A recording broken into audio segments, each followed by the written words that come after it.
How does a single photo, sent by mistake, transform an anniversary into the start of a legal ending? What happens when the woman who thought she controlled her marriage is served with divorce papers, on the very steps where she tried to rewrite the truth? Can a husband's quiet patience outlast a wife's performance when the evidence is finally undeniable? The notification sound from Jonas's phone cut through our anniversary dinner like a blade through silk. I watched my husband's face transform from polite attention to something I'd never seen before, a cold, calculating stillness that made my stomach drop. "Everything okay, honey?"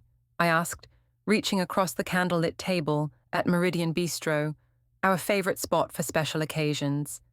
The ambient lighting that usually made me look radiant suddenly felt harsh and exposing.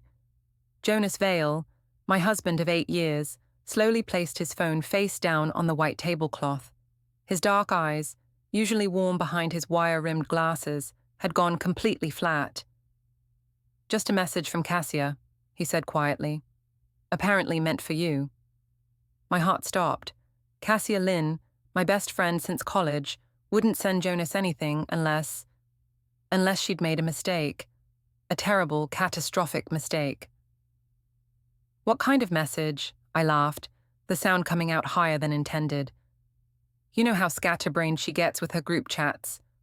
Jonas picked up his wine glass, a 2018 Pinot Noir I'd specifically chosen because it paired well with lies, and took a measured sip.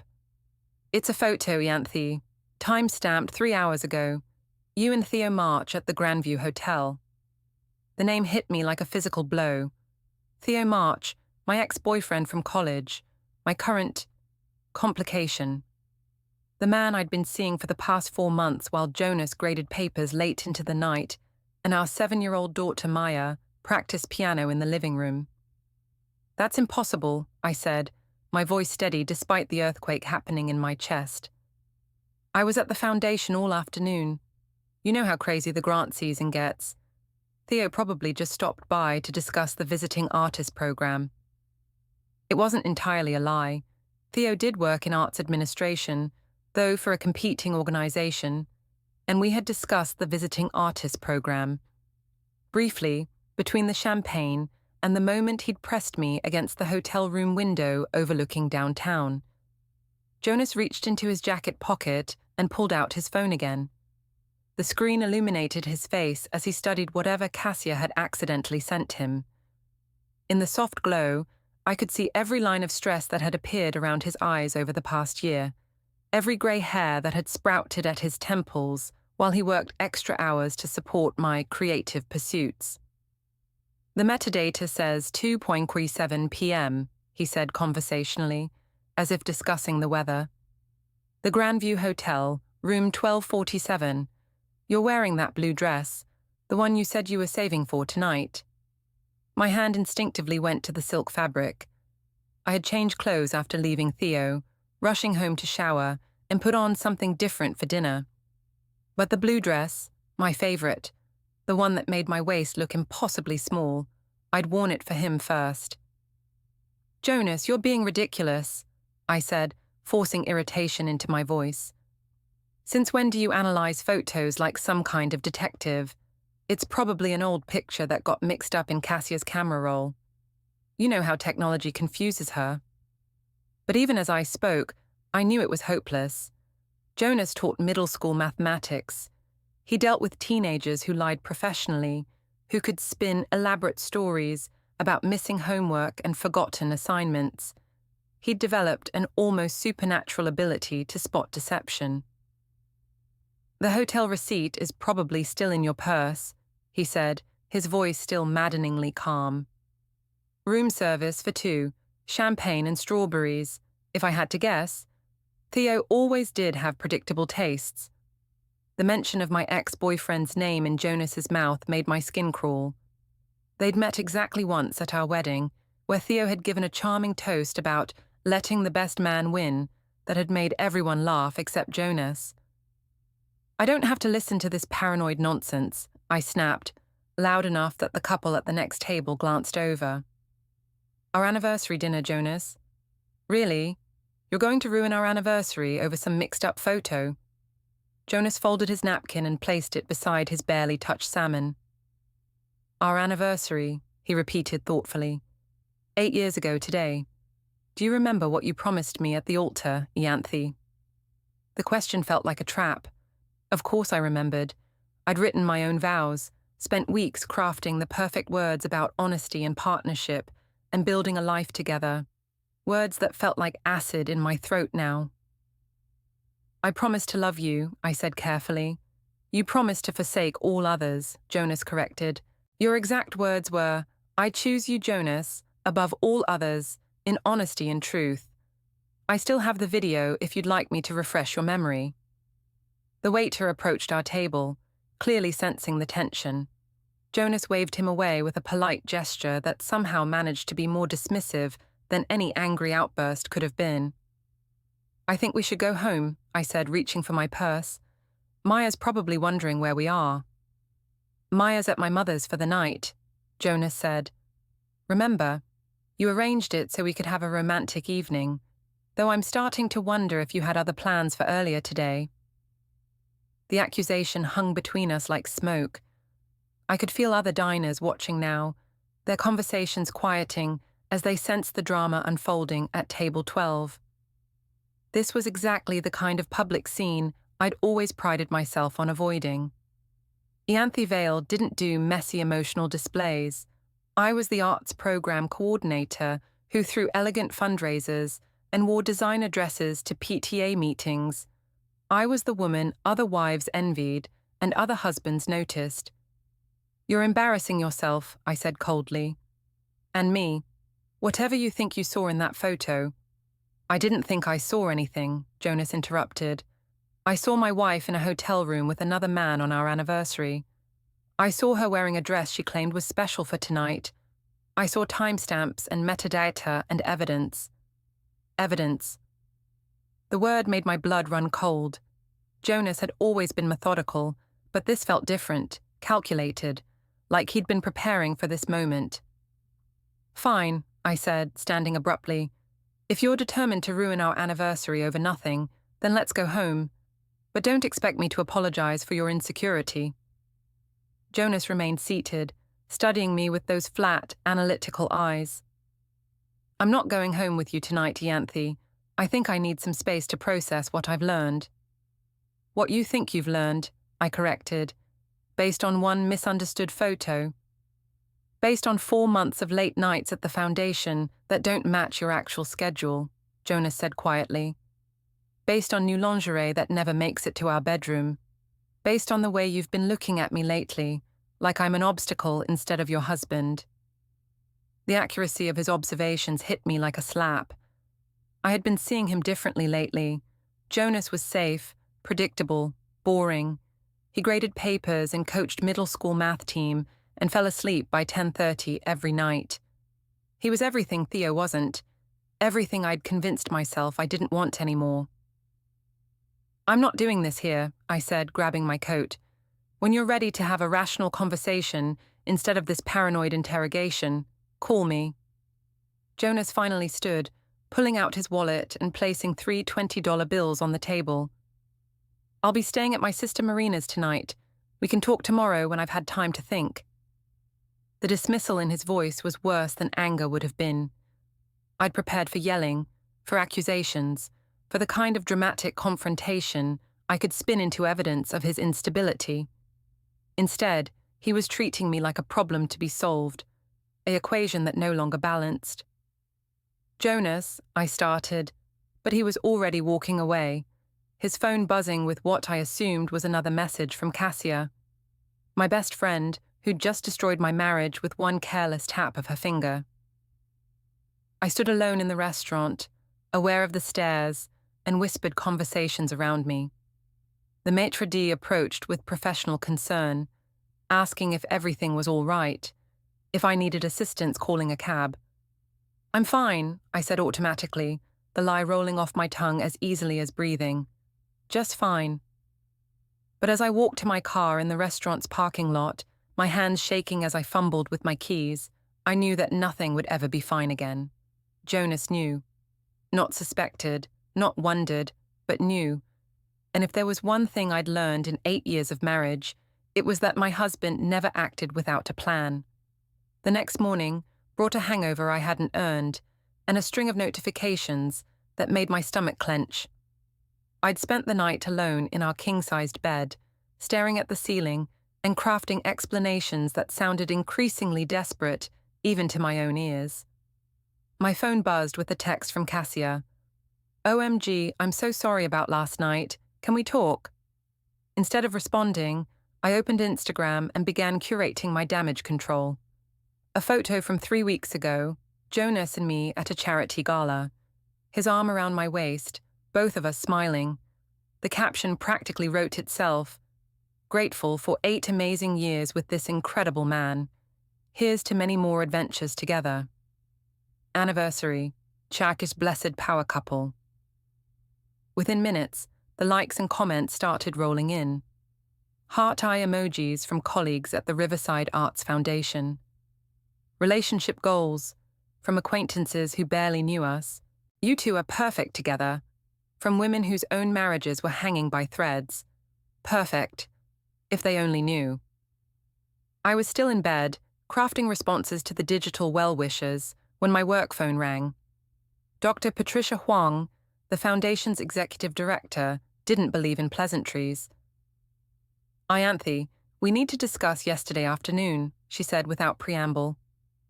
"I received some concerning information about your whereabouts during the Pemberton grant meeting." My blood turned to ice water. The Pemberton Foundation grant was worth $200,000, money that would fund our visiting artist program for the next 2 years. I was supposed to have been in that meeting, presenting our proposal with charts and passion and professional competence. "I had a family emergency," I said quickly. I sent my apologies and asked Jennifer to cover the presentation. "Jennifer did cover it," Dr. Huang said dryly. "Quite well, actually, but the Pemberton people specifically requested you. They'd met you at the spring fundraiser and were impressed with your vision for the program." I closed my eyes, remembering the spring fundraiser. I'd worn a stunning black cocktail dress and charmed 3 board members into promising their support. I'd felt powerful that night, magnetic, the same way I felt with Theo. "I can call them personally to apologize," I offered. "Explain the circumstances." "What circumstances would those be?" Dr. Huang asked. "Because according to the hospital, no one in your family was admitted yesterday, and according to your husband, there was no emergency at home." My husband. Jonas had spoken to my boss. The methodical bastard was already building his case, collecting testimonies, gathering evidence like he was preparing for trial. "There was a misunderstanding," I said carefully. "A personal matter that required immediate attention. I can provide documentation if necessary." "Documentation of what exactly?" Dr. Huang's voice had gone from concerned to skeptical. "Ianthe, you're one of our most valuable employees, but the Pemberton grant represents a significant portion of our annual funding. I need to know that I can count on you to prioritize foundation business over personal matters." Personal matters. If she only knew that my personal matter had involved champagne and Egyptian cotton sheets, and the kind of attention that made me feel like the woman I used to be before I became someone's wife and someone's mother. "Of course you can count on me," I said. "Yesterday was an aberration. It won't happen again." But even as I spoke the words, I was thinking about Theo's text from the night before. "Hope dinner went well. Can't stop thinking about this afternoon. When can I see you again?" After ending the call with Dr. Huang, I scrolled through my social media feeds, looking for distraction. Instead, I found a new kind of torture. Jonas had posted a photo, something he rarely did. It was a picture of Maya at the piano, her small fingers stretched across the keys, concentration written across her 7-year-old face. The caption was simple: "Proud of this little musician. Some things are worth coming home for." The implication was clear, at least to me. Some things were worth coming home for. Others, like me, apparently weren't. The comments on Jonas's post were telling. His sister Marina had written, "She's lucky to have such a devoted dad." His mother Rosa had added, "Family first, always." Even some of our mutual friends had chimed in with supportive messages that felt pointed, like they knew something I didn't. My phone rang again. This time it was Dylan, my younger brother, calling from his apartment across town. "Jesus, Ianthe, what the hell is going on?" he said without preamble. "I just got off the phone with Jonas. He sounds like someone died." "Nothing's going on," I lied. "We had a small disagreement last night. Married couples fight, Dylan. It's normal." "This didn't sound like a normal fight," Dylan said. "He asked me if I knew anything about you and some guy named Theo. I told him he was crazy, but... Ianthe, please tell me he's crazy." The disappointment in my baby brother's voice was almost worse than Jonas's cold anger. Dylan had always looked up to me, his successful older sister, who'd married well and built a career and seemed to have everything figured out. "It's complicated," I said finally. "Complicated how?" Dylan demanded. "Either you're cheating on your husband or you're not. It's pretty fucking binary." "Don't lecture me about marriage," I snapped. "You're 29 years old and you've never had a relationship that lasted longer than 6 months. "At least I'm not destroying someone else's life," Dylan shot back. "Jonas is a good guy, Ianthe. He doesn't deserve this." After hanging up on my brother, I sat in the silence of my empty house and tried to figure out how everything had gone so wrong so quickly. 24 hours ago, I'd been in control.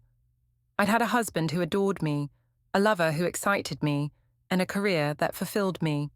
Now I was fielding damage control calls and watching my carefully constructed life crumble in real time. My phone buzzed with a text from an unknown number. "Meeting personal. Today, 3 p.m, location TBD." I stared at the message, trying to decode its meaning. It wasn't from Theo. I knew his number by heart. It wasn't from Jonas. He would have called or used our shared calendar. The formal tone suggested something official, something ominous. I tried calling the number, but it went straight to voicemail. A generic recording that provided no clues about the sender's identity. By noon, I was dressed and ready to face the world, or at least the small portion of it that existed within the Riverside Arts Foundation. I'd chosen my outfit carefully, a conservative navy blazer over a white blouse, minimal jewelry, sensible heels, the uniform of a woman who had nothing to hide. The foundation offices occupied the 3rd floor of a converted warehouse in the Arts District. Floor-to-ceiling windows overlooked the river, and the walls were lined with work from local artists we'd supported over the years. It was a beautiful space, a place where creativity and commerce intersected in theoretically harmonious ways. But today, the usual energy felt different. Conversation stopped when I walked past. Colleagues who usually greeted me with warm smiles offered polite nods instead. Jennifer Martinez, my closest work friend, was conspicuously absent from her desk. I found her in the break room, stirring sugar into her coffee with unnecessary vigor. "Jen," I said carefully, "everything okay?" She looked up, and I saw something in her eyes I'd never seen before, disappointment mixed with what might have been pity. "I covered your presentation yesterday," she said without preamble. "The Pemberton people were not happy about the last-minute substitution." "I know, and I appreciate you stepping in. I had a family emergency." "Stop," Jennifer said, holding up her hand. "Just stop. I've been your friend for 3 years, Ianthe. I've covered for you before when you've had your emergencies. But yesterday was different." My heart started racing. "Different how?" "Because Jonas called here looking for you around 4 o'clock. He sounded worried, said he'd been trying to reach you all afternoon, and I had to tell him that you'd left for a family emergency that apparently didn't involve your actual family." The betrayal hit me like a physical blow. Jennifer had been in my corner through every office drama, every difficult donor, every late-night grant writing session. If I was losing her support, I was in more trouble than I'd realized.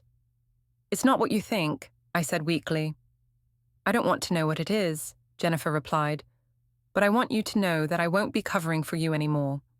Whatever's going on in your personal life, don't make it my professional problem. She left me standing alone in the break room, surrounded by motivational posters about teamwork and integrity that suddenly felt like accusations. The rest of the day passed in a blur of awkward interactions and whispered conversations that stopped when I entered rooms. By 5 o'clock, I was emotionally drained and professionally humiliated.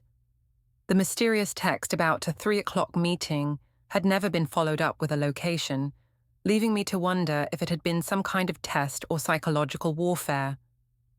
I was packing up my desk when Dr. Huang appeared in my doorway, her expression unreadable. "Ianthe, I need you to know that the Pemberton Foundation has decided to postpone their grant decision," she said. "They want to meet with you personally before moving forward." "When?" I asked, though part of me already knew the answer would be complicated. "Next week, Tuesday at 10 a.m. I trust that won't conflict with any family emergencies." The sarcasm in her voice was subtle but unmistakable. My reputation for reliability, built over 3 years of dedicated work, was crumbling because of one afternoon of selfish indulgence. "Of course not," I said. "I'll be there." But as I drove home through the early evening traffic, I couldn't shake the feeling that Tuesday's meeting would be the least of my problems. Jonas was planning something. I could feel it in the careful way he'd spoken to my colleagues, the strategic way he'd documented my absence, the methodical way he was building his case. My phone buzzed with another text from the unknown number. "Tomorrow, 10 a.m., Riverside Coffee, come alone." This time, I didn't hesitate. I called the number immediately, but again reached only voicemail. Whoever was behind these messages wanted to meet, and they wanted to control the terms of that meeting. As I pulled into my driveway, I noticed that Jonas's car wasn't there. Our house, the 4-bedroom colonial we'd bought with such hope 5 years ago, looked empty and somehow smaller than usual. Inside, I found a note on the kitchen counter, written in Jonas's precise handwriting. "Staying at Marina's through the weekend. We'll talk Monday. Please don't contact me before then." The formal tone was worse than anger. It suggested that my husband was treating our marriage like a problem to be solved rather than a relationship to be repaired. I poured myself a glass of wine and sat in our living room, surrounded by the evidence of our life together. Wedding photos on the mantel, Maya's artwork on the refrigerator, books we'd read together, movies we'd watched, memories we'd built one ordinary day at a time. For the first time since Cassia's accidental text had blown up my world, I allowed myself to really think about what I was losing. Not just Jonas, but the life we'd built together, the stability, the partnership, the quiet contentment that I'd traded for a few hours of excitement with a man who would never love me the way my husband did. But it was too late for regrets. Jonas knew about Theo, my colleagues suspected something was wrong, and tomorrow I had a mysterious meeting with someone who clearly knew more about my situation than I was comfortable with. I was about to learn that when you build your life on a foundation of lies, it doesn't take much to bring the whole structure crashing down. Monday morning arrived with the kind of grey drizzle that made everything look washed out and hopeless. I'd spent the weekend alone, jumping every time my phone buzzed, hoping for a message from Jonas that never came. Maya was still at her grandmother's house, an arrangement that was supposed to last one night, but had somehow extended indefinitely. The mysterious coffee meeting loomed ahead of me like a storm cloud. I'd changed outfits 3 times, finally settling on jeans and a sweater that struck what I hoped was the right balance between approachable and not to be messed with. Riverside Coffee occupied a corner spot downtown, all exposed brick and reclaimed wood tables. I arrived 15 minutes early and chose a seat near the back, where I could watch the door and have a wall behind me. The paranoia felt justified, given how quickly my life had spiraled out of control. At exactly 10 a.m., a woman in her 50s walked through the door, scanning the room with the practiced eye of someone accustomed to sizing up situations quickly. She was well-dressed but not flashy, with greying hair pulled back in a professional bun and the kind of confident posture that suggested she was used to being in charge. She spotted me immediately and walked over, extending her hand with a smile that didn't reach her eyes. "Ms. Vale, I'm Catherine Brooks. Thank you for coming." I shook her hand, noting the firm grip and the way she sat down without being invited. "I'm sorry, but I don't think we've met. Your text messages were rather mysterious." Catherine pulled out her phone and placed it on the table between us, the screen facing up. "I'm a private investigator, Ms. Vale. Your husband hired me last week." The words hit me like a physical blow. Jonas had hired a private investigator. My methodical, mild-mannered husband had taken the nuclear option, bringing in a professional to document my infidelity. "I don't understand," I said, though of course I understood perfectly. "Mr. Vale came to me with concerns about your behavior over the past few months," Catherine said matter-of-factly. "Late nights, unexplained absences, changes in your routine. He wanted documentation before taking any legal steps." Legal steps. The phrase made my mouth go dry. This is ridiculous. Jonas is being paranoid and controlling. I haven't done anything wrong. Catherine opened a folder that I hadn't noticed her carrying and spread several photographs across the table. Me entering the Grandview Hotel with Theo. Me leaving 3 hours later, my hair slightly messed, my lipstick gone. Me meeting Theo for lunch at a restaurant across town. Me in his apartment building, captured by a security camera I'd never noticed. "These were taken over the past 2 weeks," Catherine said calmly, "along with credit card records showing charges at the hotel, restaurant receipts, and phone records documenting frequent contact with Mr. March." I stared at the evidence of my affair spread across the coffee shop table like a crime scene. "This is illegal. You can't just spy on people." "Actually, I can," Catherine said.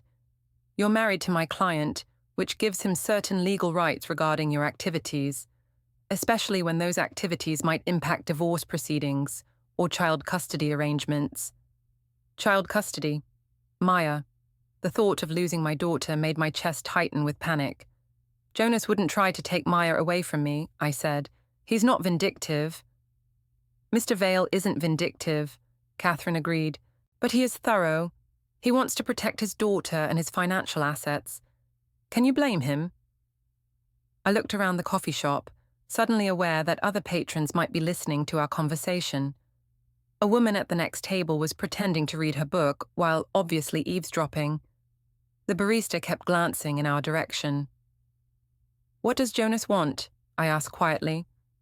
"He wants you to end the affair," Catherine said. "Immediately and completely. He wants you to attend marriage counseling, and he wants full disclosure about any financial resources you've spent on this relationship." The demands were reasonable, which somehow made them worse. If Jonas had been irrational or cruel, I could have painted him as the villain. Instead, he was being fair and methodical, which made me look like exactly what I was, a cheating wife who'd been caught red-handed. "And if I don't agree to his terms?" I asked. Catherine gathered the photographs and slipped them back into her folder. "Then he'll file for divorce. With evidence of adultery, he'll likely receive favorable terms regarding property division and custody arrangements." She stood to leave, then paused. "For what it's worth, Ms. Vale, your husband still loves you. This isn't about revenge for him. It's about protecting his family. You might want to remember that." After Catherine left, I sat alone in the coffee shop for another hour, staring at my untouched latte and trying to process what had just happened. Jonas wasn't just hurt or angry, he was preparing for war, and he was fighting with weapons I didn't even know existed. My phone buzzed with a text from Theo. "Miss you. When can we get together again?" For the first time since our affair had started, his message didn't fill me with excitement. Instead, it felt like evidence that could be used against me. Another item in Catherine Brooks's growing file. I drove home in a daze, my mind racing through possible responses to Jonas's ultimatum. I could end things with Theo, throw myself into marriage counseling, and try to rebuild what I'd damaged. Or I could call Jonas's bluff, hire my own lawyer, and fight for what I considered fair. But as I pulled into my driveway, I saw Jonas's car parked in its usual spot. My heart leaped with hope and terror in equal measure. He was home. We could talk, negotiate, find some middle ground that didn't involve private investigators and custody battles. I found him in his study, sitting behind his desk with several manila folders spread in front of him. He looked up when I entered, his expression unreadable behind his glasses. "We need to talk," I said. "Yes, we do," Jonas agreed. "Please, sit down." I took the chair across from his desk, feeling like a student called to the principal's office. The power dynamic was all wrong. This was supposed to be a conversation between equals, not an interrogation. "I met with your private investigator this morning," I said. "Catherine Brooks." "I know," Jonas said. "She briefed me on your conversation." The casual way he admitted to having me followed and investigated made my anger flare. "How dare you have me spied on? I'm your wife, not a criminal." "You're my wife who's been lying to me for months," Jonas said calmly. "You're my wife who missed important work meetings to spend afternoons in hotel rooms with another man. You're my wife who looked me in the eye on our anniversary and lied about where you'd been." Each accusation hit like a slap because they were all true. But instead of admitting guilt, I went on the offensive. "I made mistakes," I said, "but hiring a private investigator, having me followed like some kind of criminal, that's not the action of a loving husband, Jonas. That's the action of a controlling, paranoid man." Jonas opened one of the folders and pulled out a sheet of paper. "This is a timeline of your lies over the past 4 months. Late nights at work that your colleagues say never happened. Family emergencies that no one in your family knows about. Appointments and meetings that don't exist." He slid the paper across the desk. My lies were laid out in chronological order, cross-referenced with credit card statements and phone records. It was the work of someone who'd been paying attention, taking notes, building a case. "You documented everything," I said, a mixture of admiration and horror in my voice. "I'm a teacher, Ianthe. I know how to spot patterns of deceptive behavior, and I know how to gather evidence." I stood up abruptly, pacing to the window that overlooked our backyard. The swing set Jonas had built for Maya 3 summers ago stood empty, a reminder of happier times when our biggest concern was whether the slide was too steep for a 4-year-old. "So what happens now?" I asked without turning around. "You've got your evidence, your timeline, your private investigator's report. What do you want from me?" "I want my wife back," Jonas said quietly. "I want the woman I married, who promised to forsake all others. I want honesty instead of lies, partnership instead of betrayal." I turned to face him, seeing something in his expression that I hadn't expected: hope. Despite everything, despite the evidence, and the investigation, and the careful documentation of my deception, my husband still wanted to save our marriage. "It's not that simple," I said. "You can't just demand that I become a different person." "I'm not asking you to become a different person," Jonas said. "I'm asking you to become the person you used to be, the person I fell in love with." But that was the problem, wasn't it? I wasn't sure I wanted to be that person anymore. The woman Jonas had married was younger, more naive, content with small pleasures and quiet contentment. The woman I'd become wanted more excitement, more passion, more attention. "I need time to think," I said. "You have until Friday," Jonas said. "Catherine Brooks will be filing a preliminary report with my attorney. If you want to save our marriage, you need to make a decision before then." Friday. 5 days to choose between the life I'd built and the life I wanted. 5 days to decide whether love was more important than excitement, whether stability was worth more than passion. As I left Jonas's study, I caught sight of myself in the hallway mirror. I looked tired, older than my 32 years, like someone who'd been carrying a heavy secret for too long. My phone buzzed with another text from Theo. "Everything okay? You've been quiet." I stared at the message for a long moment before deleting it without responding. For the first time since our affair had begun, I wasn't sure what I wanted to say to him. The excitement that had once made my pulse race now felt dangerous, like a drug that was slowly poisoning everything good in my life. But I wasn't ready to give it up. Not yet. By Wednesday, the walls were closing in from all directions. I'd managed to avoid making any definitive decisions about Jonas's ultimatum, but my silence was becoming a choice in itself. The tension in our house was suffocating. We moved around each other like polite strangers, speaking only when necessary, sleeping in separate rooms. Maya had returned from her grandmother's on Tuesday night, and the change in her behavior was heartbreaking.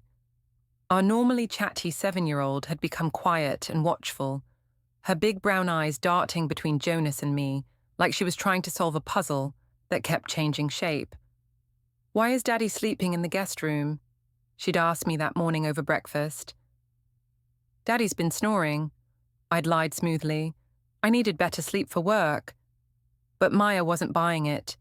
Children have an uncanny ability to sense when their world is shifting, even when the adults around them are trying to maintain the illusion of normalcy.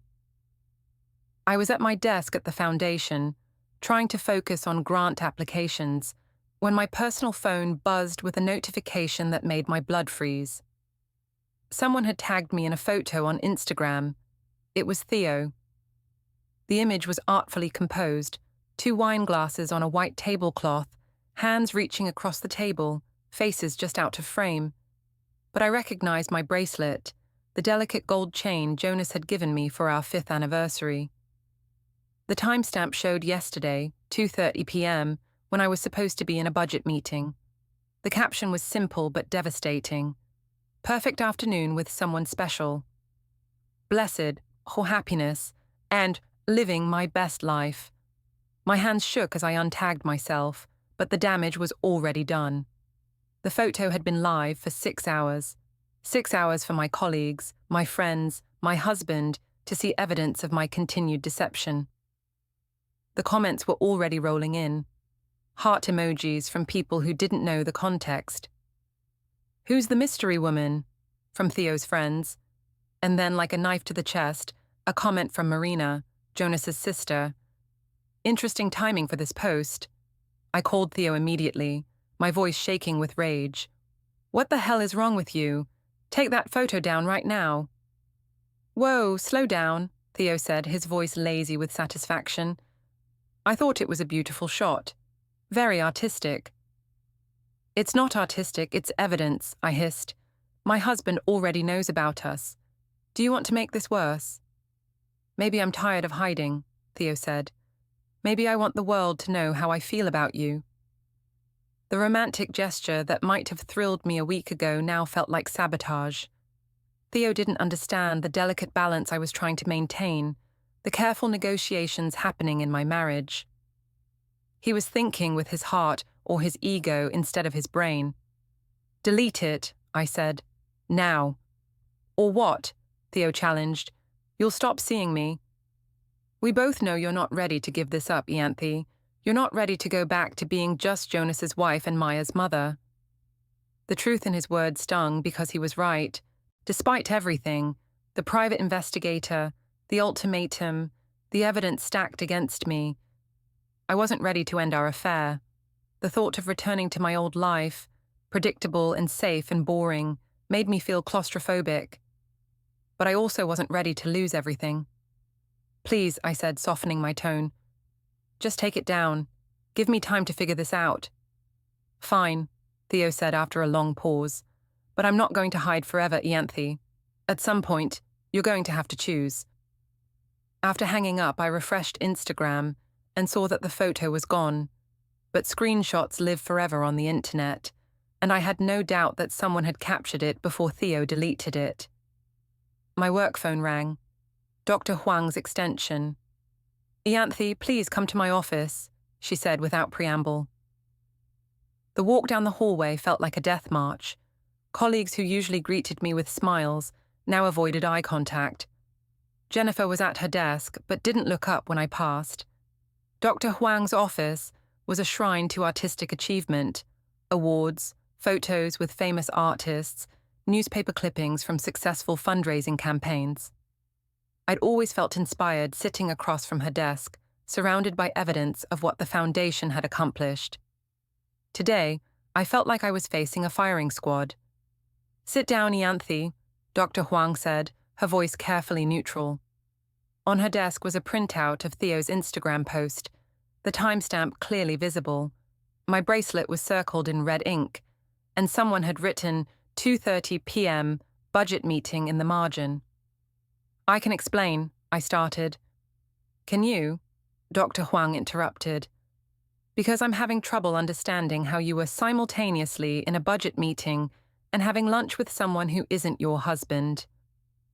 The evidence was damning, made worse by my previous lies about family emergencies and work commitments. I could see my career at the foundation crumbling in real time. "It was a work meeting," I said desperately. Theo marched from the Meridian Arts Council. We were discussing collaboration opportunities. Dr. Huang picked up another piece of paper, a printed email. "I called the Meridian Arts Council this morning. They have no record of any collaboration discussions. In fact, they seemed surprised that their former employee was representing himself as current staff." Former employee. Theo had been fired from Meridian, and I'd been too wrapped up in the excitement of our affair to ask why. "I've been patient with your recent performance issues," Dr. Huang continued, "but this pattern of deception is unacceptable. I'm placing you on administrative leave pending a full review." Administrative leave, the professional equivalent of being sent to your room to think about what you'd done. "Dr. Huang, please." "The decision is final," she said. "You'll receive a letter outlining the review process. I suggest you use this time to consider whether your personal life is compatible with your professional responsibilities." I walked out of the foundation building in a daze, my career in ruins, my marriage hanging by a thread, my carefully constructed life collapsing like a house of cards. My phone buzzed with a text from Jonas. "We need to talk, tonight after Maya goes to bed." The formal tone suggested that my time for decision-making had run out. Jonas had given me until Friday, but the Instagram post had accelerated his timeline. I drove home through the afternoon traffic, my mind racing through possible explanations and justifications. But deep down, I knew that the time for lies had passed. Jonas had evidence, witnesses, documentation. He had a private investigator and a lawyer and the moral high ground. All I had were excuses and a lover who posted incriminating photos on social media. That evening, Maya seemed to sense the tension during dinner. She picked at her food and kept glancing between Jonas and me like she was watching a tennis match. "Can we watch a movie tonight?" she asked hopefully. "All three of us like we used to." The innocent request broke my heart. When was the last time we'd sat together as a family, sharing popcorn and arguing over what to watch? When had I stopped prioritizing these simple moments in favor of clandestine meetings and secret phone calls? "That sounds wonderful, sweetheart," Jonas said. "Let's see what's on Netflix." But I knew it was a performance for Maya's benefit. As soon as she went to bed, Jonas and I would have our reckoning. We made it through an animated movie about talking animals, with Maya curled between us on the couch like a bridge connecting two islands that were drifting apart. For an hour, I could almost pretend that we were still a normal family, that my choices hadn't broken something fundamental between Jonas and me. After Maya brushed her teeth and settled into bed, Jonas and I returned to his study. The folders were still there, my documented deceptions spread across his desk like evidence in a trial. "I saw the Instagram post," Jonas said without preamble. "Theo deleted it," I said quickly. "It was a mistake. He didn't understand." "Yesterday at 2:30 you were supposed to be in a budget meeting," Jonas continued as if I hadn't spoken. "Instead, you were having lunch with your lover, while our daughter was at school, trusting that her mother was at work, building a career that could support our family." The disappointment in his voice was worse than anger would have been. I'd let down not just my husband, but my daughter, my colleagues, everyone who'd believed in me. I know how this looks, I said. How it looks, Jonas repeated. Ianthe, this isn't about appearances. This is about choices. You've chosen, repeatedly, to prioritize your affair over our marriage, our family, your career. He was right, and we both knew it. Every lie I'd told, every meeting I'd skipped, every moment I'd spent with Theo had been a choice to put my own desires above everything else. What do you want me to say? I asked. I want you to tell me the truth, Jonas said. For once, just tell me the truth. Are you in love with him? The question hung in the air between us. It was the one thing Jonas hadn't asked, the one truth I hadn't been forced to confront. Was I in love with Theo, or was I in love with the way he made me feel? Desired, exciting, young. Was I in love with the man, or with the escape he represented from my ordinary life? I don't know, I whispered. Jonas nodded slowly, like my answer confirmed something he'd already suspected. Then you need to figure it out, because I can't compete with a fantasy, Ianthe. I can't be someone I'm not to win back my own wife. He stood up and walked to the door, then paused. I've filed for divorce, he said quietly. The papers will be served tomorrow.